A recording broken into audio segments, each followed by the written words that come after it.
श्रेया की बुआ हैं आप। हाँ जी। श्रेया के बारे में आपको कब पता चला कि श्रेया के साथ ऐसा कुछ हो गया? ये हमें 12 बजे रात को पता लगा है कि मतलब हमारे भाई को पता लगा, भाई गाजियाबाद में रहते हैं, उनको पता लगा, न्यूज़ देखें, जब उनको पता लगा फिर वो गाड़ी उठाएं तो जहाँ ये रहती थी क्वार्टर पे गए, तो क्वार्टर पे मकान मालिक को बोले, वो देख के आए तो क्वार्टर बंद था। फिर वो भैया भी हमारे गए, देख के आए तो क्वार्टर बंद था।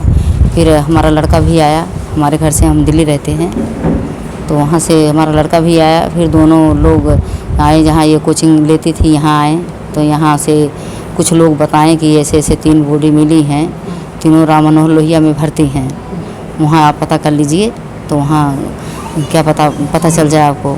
फिर वहाँ गए ये सब, तो ये सब मतलब देखने नहीं दिए, खाली नाम बता दिए कि एक लड़की श्रेया नाम की है और मतलब दिखाए नहीं। तो बोलें कि सुबह आपको सबको दिखाएंगे। रात को तो 3 बजे पहुंच गए थे, 3 बजे से ये सब बिल्कुल दिखाए नहीं।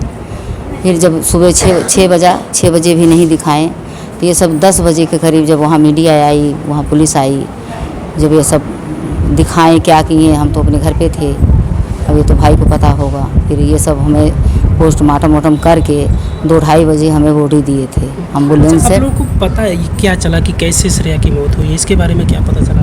तो इसके बारे में तो यही पता चला कि उसके अंदर पानी घुस गया है, तो वहाँ से जब बॉडी निकाल के हॉस्पिटल ले गए, तो हॉस्पिटल में तो हमें मतलब उसकी बॉडी मिली है, जिंदा तो मिली नहीं, बस यही पता चला हमें। अच्छा, जो उस समय वहाँ पर गए थे मौके पर पता करने के लिए कि इस तरह की घटना हुई, लोगों को डाउट हुआ आपके परिवार को, तो लोग वहाँ पर जाते हैं तो वहाँ उनको क्या देखने को मिलता, किस तरीके से पानी भरा हुआ था, किस तरीके से दरवाजे से लोग निकले वहाँ से? वो सब तो भाई बता पाएंगे ना, भाई गए थे, हमारा लड़का तो दिल्ली में है और भाई अभी गए हैं शमशान घाट पे, अब वो आएंगे तो वही बताएंगे। आप लोगों को इसके बारे में कुछ जानकारी नहीं चली कि मतलब कैसे वहाँ से बच्चे और भी रहे?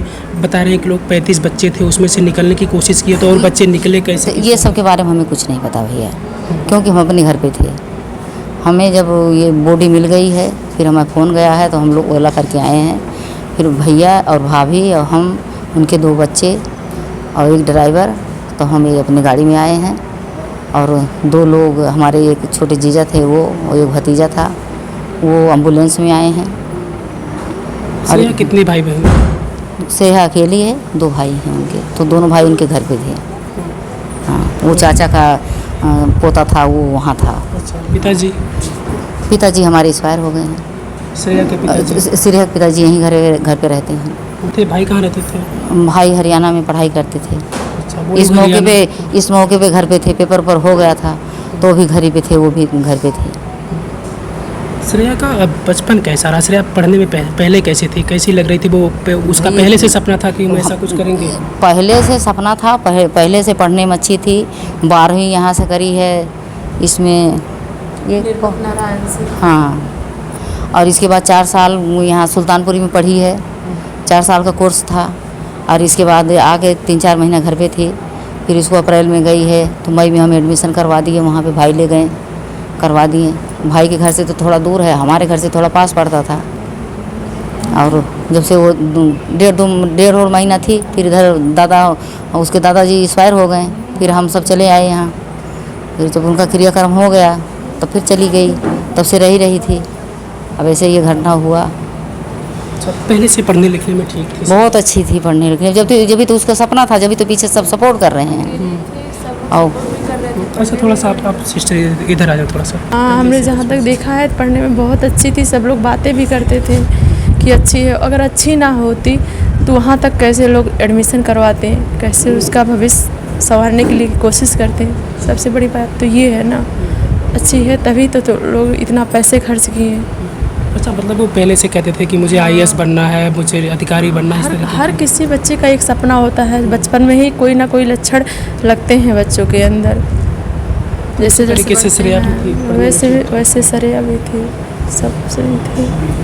आपको भी उसी टाइम पता चला, परिवार के लोग जब जानते हैं कि श्रेया के साथ? हाँ, मेरा भी यहाँ, जैसे बड़ी मम्मी है ये, तो इनका मतलब ससुराल है यहाँ पास में ही, तो बराबर आना जाना लगा रहता था, बातचीत सबके बारे में होती रहती थी। लंबी फैमिली है, सब कुछ आना जाना लगा रहता था, सबके बारे में एक लोग जानते थे एक दूसरे के बारे में, यही सब था। देखिए श्रेया 2 भाई और एक बहन थी, श्रेया अकेली बहन थी।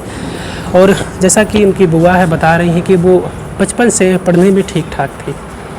उसके भी सपने थे कि हम एक दिन अधिकारी बनेंगे, आईएएस बनेंगे, लेकिन वो सपना ही रह गया और श्रेया भी इस दुनिया में अब नहीं है।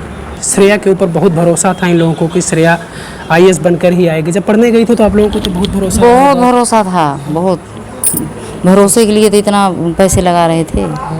कैसे कैसे पैसे लगाए भैया हमारे, वो तो भैया को पता है, लोन उठा के पैसे भरे हैं कोचिंग में। लेकिन भगवान ने क्या किया कुछ समझ में नहीं आया भैया। अब हमारे सबके अब कुछ नहीं समझ में आ रहा, कुछ हाथ रह ही नहीं गया। पैसे भी गए, परिवार भी गया, सब कुछ गया। क्या मानते हैं आप लोग? अब तो यही है कि बस सब लोग चाह रहे होंगे कि इंसाफ होना चाहिए श्रेया के साथ। तो किस तरीके से आप लोग चाहते हैं कि इसकी लापरवाही मानते हैं कि श्रेया की जान चली गई? वो अब इसको सरकार ने इंसाफ दिलाएगा, वही हमारे सबके लिए बहुत अच्छा है, क्योंकि आगे बच्चों के भविष्य के लिए बहुत भी अच्छा होगा। आज हमारे श्रेया के साथ में जैसे हुआ और बच्चन के साथ में हुआ, कल के और बच्चन के साथ में होएगा। तो जो ये बेसमेंट बनाते हैं तो ये किस बेस पे बेसमेंट बनाते हैं? आज ये ऊपर होता मकान तो ऐसे हादसा क्यों होता? अरे जाता चढ़ता पानी में, मानती हूँ चढ़ता, बहुत चढ़ता, 2-4 फुट चढ़ता है। जब वो 12 फुट गहराई ये बेसमेंट रहेगा तो उसमें तो पानी भरेगा, तक जाएगा कहाँ से? कोचिंग की लापरवाही है ये कहीं ना कहीं। लोग अभी बता रही थी उनकी आंटी श्रेया की कि पहले उसमें इसके पहले भी पानी का रिसाव होता रहा, लेकिन वो लोग फिर लापरवाही किए हैं, वो कोई गौर नहीं किए हैं। गौर किए होते तो आज ये हादसा ना होता इतना जबर। और बारिश वारिश नहीं आई है जो वो बोले हैं कि बारिश की वजह से हुआ। बारिश मात्र 10 बूंदी पड़ी होगी और ये जो सीवर का पाइप है ये फटा है, ये फट के और पानी मुश्किल से 5 मिनट के अंदर 12 फुट पानी भरा है। 5 मिनट नहीं लगा, लोग बता रहे हैं वहाँ के। जिनको निकलने का मौका मिला वो किसी तरीके से किसी तरह से जो लड़के थे वो इधर उधर करके भाग लिए और बच्चियाँ अपना तो कुछ तो अपने सामान रखने में लग गई। भाई लैपटॉप है, ये है। आजकल तो बच्चे जब उनको चीज़ मिलती है तो संभाल के रखते हैं, रोज़ रोज़ कौन देगा? मोबाइलें हैं, किताबी कॉपियाँ हैं और लैपटॉप था, तो सोचें कि सारा समेट लें फिर निकलते हैं। जब तक तो पानी भर ही गया, इनको निकालने का मौका ही नहीं मिला, इनको मौका ही नहीं मिल पाया। अच्छा, उनकी आंटी बता रही कि 3 लोगों के अलावा लोग ऐसा करें कि और लोगों की भी और बच्चों की भी मौत शायद हुई है, छुपाया जा रहा है वो। अब ये ऐसी चीज़ें निकल कर आ रही हैं। आज तो कुछ बातें हो रही हैं, चर्चे हो रहे हैं और हम लोग जहाँ आप लोग हैं वहीं हम लोग भी हैं। बाकी जो चर्चाएँ आ रही हैं किसी किसी के सुना जा रहा है, ऐसा लग रहा है कि हाँ कुछ बच्चे और हैं। चलिए, अब यही है कि देखिए साफ तौर से यहाँ पर उस कोचिंग संस्थान की लापरवाही नज़र आ रही है। जैसा कि लोग बता रहे हैं कि अब जानकारियाँ सामने निकल कर आ रही हैं कि वहाँ उस बेसमेंट में जो लाइब्रेरी बनी हुई थी वहाँ पर पहले से भी इसके पहले पानी का रिसाव हुआ था, लेकिन वहाँ पर कहीं ना कहीं उस कोचिंग संस्थान के द्वारा लापरवाही बरती गई। जिस तरीके से लोग बता रहे हैं अगर ऐसा कुछ था तो वो पूरे तरीके से उनकी लापरवाही, और ये लापरवाही का आप नतीजा देख लीजिए कि साफ तौर से 3 लोगों ने अपनी जान गंवा दी। 3 लोगों के परिवार के सपने चकनाचूर हो गए और उनकी जानें भी चली गई।